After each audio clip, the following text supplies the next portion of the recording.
원포인트 민법 위험부담이 예외적 채권자 위험부담 원칙적으로 위험부담은 인도시에 이전됩니다.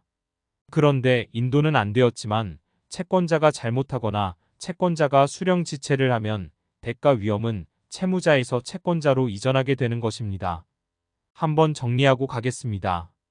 1. 채권자의 귀책 사유로 이행 불능이 되면 채무자는 이행을 채권자에게 청구할 수 있고 2. 채권자가 수령지체 중 이행 불능이 될 때도 이와 같이 채무자는 이행을 채권자에게 청구할 수 있다는 것입니다. 이것은 어려운 개념이 아닙니다. 그런데 중요한 포인트는 채권자의 수령지체 중 이행 불능이 되면 비록 채권자는 불능 원인에 잘못이 없어도 책임을 진다는 것입니다. 여기서 우리를 헷갈리게 하는 것은 채권자의 귀책 사유와 채권자의 수령지체 중 귀책 사유 없는 이라는 말의 차이입니다. 이것의 구분은 원인이라는 말을 넣어보면 확연히 달라집니다.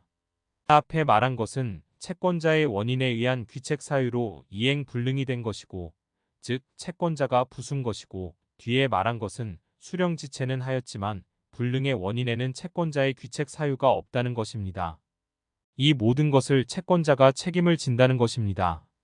쉽게 말해서 채권자 수령지체이면 불능의 원인에 채권자의 귀책 사유가 없어도, 즉 홍수로 송아지가 떠내려갔다 하면 송아지를 받지 못하더라도 송아지 값은 주인에게 주어야 한다는 것입니다. 즉 대가 위험이 채무자에서 채권자에게로 이전된 것입니다.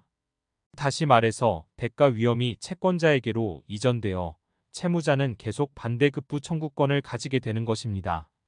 이런 경우 지나치게 채무자에게만 이득이 되는 것을 경계할 필요는 있습니다. 그래서 채무자가 이행했다면 내어야 하는 것을 내지 않게 되었으므로 그 부분만은 채권자에게 상환하게 하는 것입니다.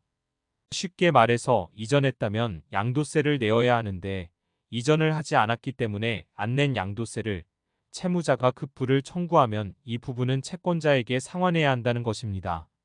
이때 이익은 적극적 이익뿐만 아니라 소극적 지출 비용 부분까지 포함됩니다.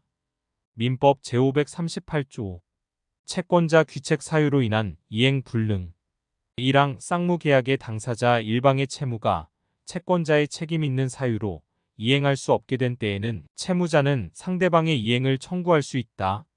채권자의 수령지체 중에 당사자 쌍방의 책임 없는 사유로 이행할 수 없게 된 때에도 같다.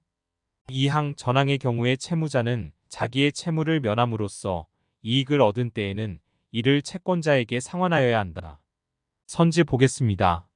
수령지체 중 불가항력의 사유로 이행 불능이 된 경우에도 위험부담의 문제가 생긴다. 옳은 선지입니다. 수령지체 중에는 위험부담이 채무자에서 채권자로 이전됩니다. 채권자의 수령지체 중 당사자 모두에게 책임 없는 사유로 불능이 된 경우 채무자는 상대방의 이행을 청구할 수 있다. 옳은 선지입니다. 이행지체 중에 불능이기 때문에 이행 청구를 할 수 있습니다. 쌍무계약의 당사자 일방의 채무가 쌍방의 책임 없는 사유로 이행할 수 없게 된 때에는 채무자는 이행을 청구하지 못하고 이는 채권자의 수령지체 중이라도 마찬가지이다. 틀렸습니다. 채권자의 수령지체 중이면 채권자의 원인 없는 귀책 사유라도 이행의 책임을 지게 됩니다. 그래서 채무자는 이행을 청구할 수 있다는 것입니다. 민법 제400조에 정한 채권자 지체가 성립하기 위해서는 민법 제460조 소정의 채무자의 변제 제공이 있어야 하지만 채권자가 변제를 받지 아니할 의사가 확고한 경우 이른바 채권자의 영구적 불수령에는 구두의 제공조차 필요 없다.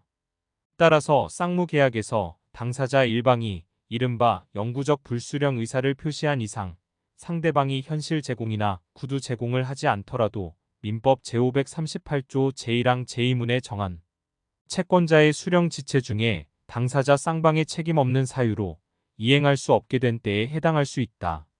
틀렸습니다. 이 경우 구두 제공이 필요 없다고 하더라도 이것은 채무자가 채무 불이행을 면한다는 것에 불과하고 채권자의 수령지체 중에 당사자 쌍방의 책임 없는 사유로 이행할 수 없게 된 때에 해당하기 위해서는 현실 제공이나 구두 제공이 필요합니다.